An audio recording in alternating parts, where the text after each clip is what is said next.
Welcome to the Elite Universe, Commander. My name is Drew Wager, a lifelong fan of the Elite franchise. If you're looking for an orientation on this decade-spanning game, you've come to the right place. This is my last video in the meta lore and the history of the game, and the subject is the soul of Elite Dangerous.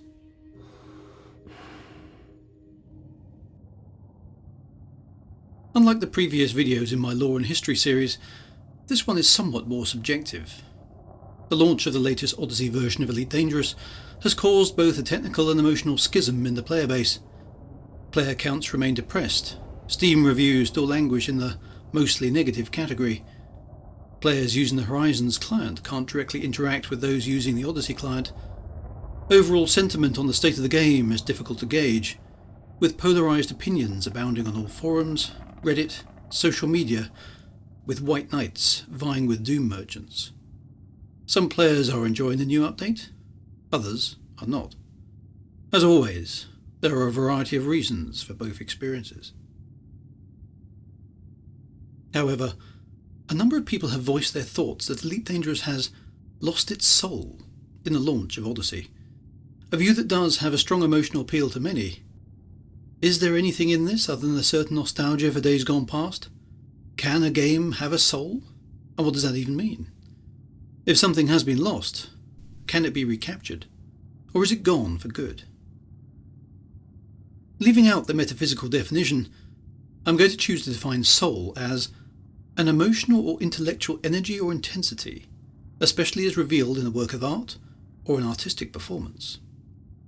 A computer game can safely be deemed as a work of art, and players' activities perhaps can be some form of artistic performance.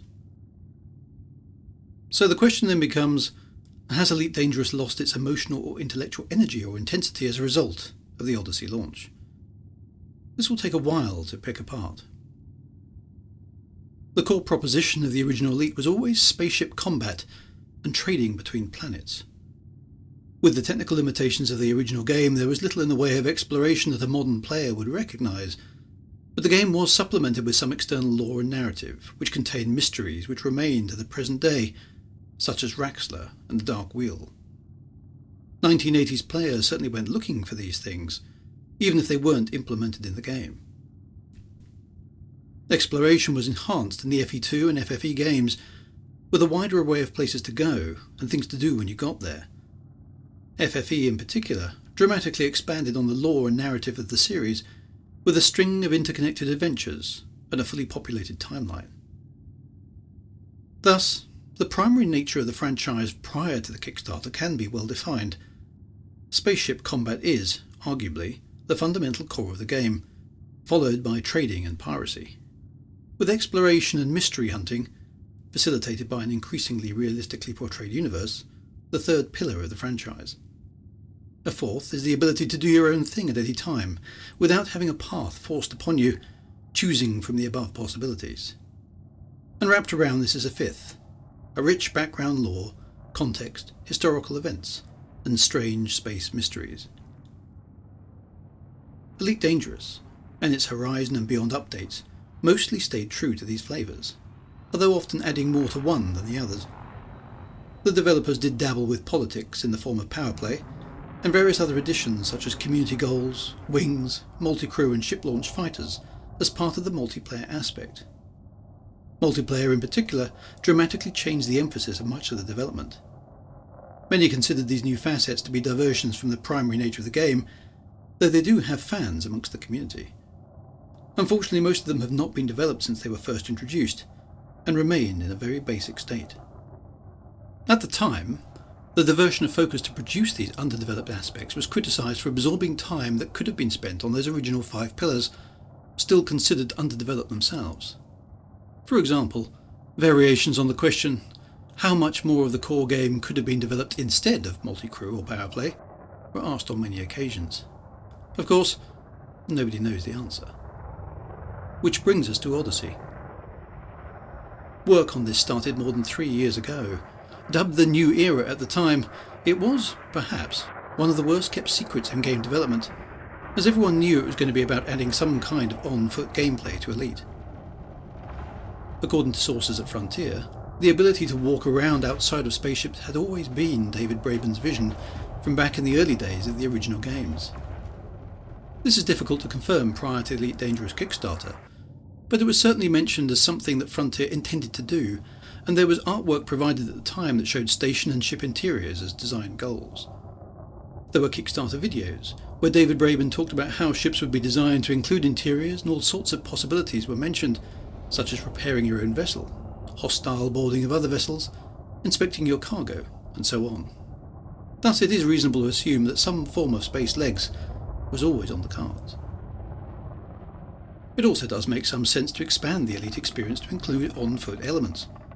There's not a sci-fi show in existence where the occupants don't either walk around inside their ships or land on planets and get out to explore in some way or another. Elite spaceships, since FE2, have been able to land on planets and at starports, and it seems natural that you'd want to get out on foot and have a look around. The Elite Dangerous spaceships, so we were told by David Braben during the Kickstarter, were being specifically designed so that walking around inside them would someday be possible. This turned out to be another one of the Kickstarter intentions, I hesitate to call them promises, that has fallen by the wayside over the years, along with many others too numerous to mention here.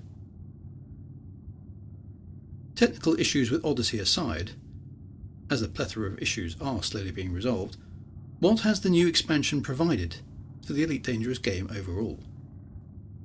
Its key features are on-foot gameplay, a bunch of settlements in which a certain variety of mission, mostly but not exclusively combat-oriented, can be carried out, concourses of limited size and variation, limited exploration content into the form of plant-based exobiology, some tinted skies, and reworked terrain generation, not without its own long list of issues.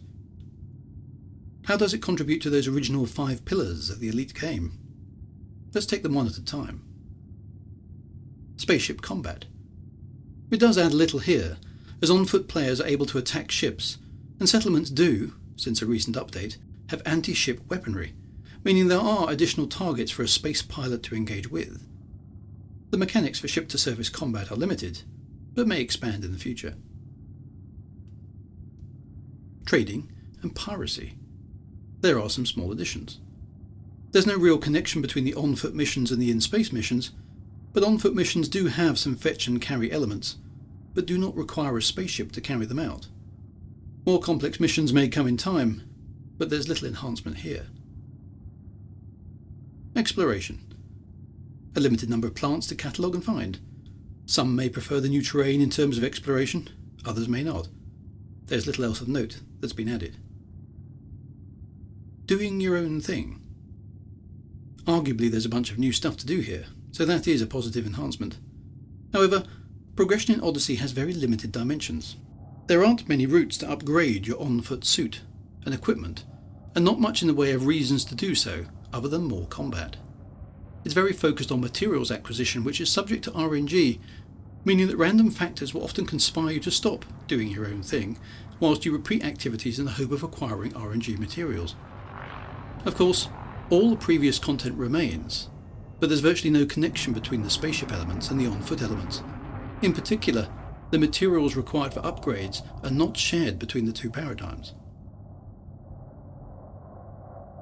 Mysteries and lore. There's virtually nothing new in Odyssey that enhances the lore of the franchise. New organisations have been introduced without explanation, and existing lore hasn't been continued or updated as yet. This may be partly due to the technical issues and lack of a console port. It wouldn't be fair to progress major events when much of the player base can't access it. At least a narrative has been continued in the game after a long hiatus. The Azimuth saga is currently ongoing, but this reuses assets from Horizons, predates the launch, and is available to non-Odyssey players, so strictly speaking, it's not an Odyssey edition. Reviewing that list, it's clear that Odyssey hasn't really contributed a great deal to the core fundamentals of the Elite game, those original 5 pillars. It's a new edition, in a new direction. As such, it's better regarded as a new or 6th pillar. If we view it as such, it can be seen as an extension to the franchise. However, players of Elite who still want to see the original 5 pillars enhanced and developed are unlikely to see major additions due to focus on this new area. There is only so much development resource to go round, after all. Odyssey is most optimistically described as yet another placeholder or foundation upon which more content can be layered over time. Unfortunately, history has shown that many of these foundations and placeholders never get developed beyond their first incarnation. Due to the poor optimization and numerous bugs, development focus is going to remain here for the foreseeable future, which means that the original 5 pillars of Elite are unlikely to have much more than very small additions, if any, based on how slowly new content was rolled out over the previous 9 years. So, whilst Elite Dangerous itself certainly is being expanded, there has been, and will continue to be, a major shift in emphasis in terms of what will be delivered. As a result, many players, including myself, have concluded that Elite Dangerous, the spaceship combat, trade, piracy, exploration and mystery game we enjoyed playing, has run its course, at least in the short to medium term. David Braben waxed lyrical in a recent interview and called Odyssey a milestone in gaming history, forgetting that such accolades are the reserve of others to bestow. Odyssey is no such thing, at least not yet. As it currently stands, it's mediocre at best. Some have unkindly labelled it merely a dated first-person shooter bolted onto a successful space game. That's somewhat unfair, but Odyssey will need considerable time and attention lavished upon it to improve its standing. Frontier has made a conscious decision to head in this direction. They will entice new players in who desire this sort of gameplay, but at the potential cost of ostracising some of their existing player base who do not. So, has Elite Dangerous lost its soul? It very much depends on your perspective. Certainly it's fair to say that far less intellectual energy or intensity will be focused on the original core vision of Elite, the 5 pillars that form the fundamental original gameplay. With nothing new to do in their spaceships, players who want to blaze their own trails in space will find their interest waning. For these players, yes, the game has lost its soul. Players who enjoy the on-foot gameplay will, conversely, consider that this new 6th pillar of Elite Dangerous opens up new possibilities and fleshes out an aspect of Elite that was always there in the back of people's minds, but has never been realised before.